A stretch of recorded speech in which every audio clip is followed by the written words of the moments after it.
ఐసియన్ India మీద మీ opinion ఏంటి bro?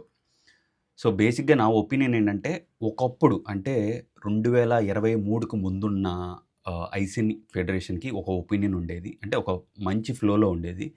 2024 Bengaluru show తరం నుంచి నా ఒపీనియన్ అయితే డిఫరెంట్‌గా మారిపోయింది.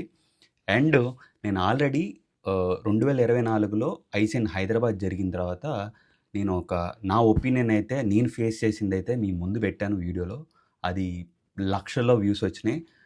నాకు తెలిసి తెలుగులో ఒక ఒక పొరపాటు జరుగుతుందని చెప్పేసి కంప్లైంట్ రైజ్ చేసిన ఫస్ట్ వ్యక్తి అయితే నాకు తెలిసి నేనే.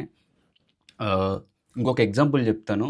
లెట్స్ సే మీరు అరే మీరు వెళ్ళే దారిలో ఒక గుంట ఉందిరా, ఆ గుంట సరిగ్గా లేదు అని నేను చెప్పాను. లేదు మాకు ఆ గుంటే కావాలి, ఆ గుంటలోనే పడిపోయి మా డబ్బులన్నీ తగలబెట్టుకోవాలంటే ఇంకా మీ ఇష్టం.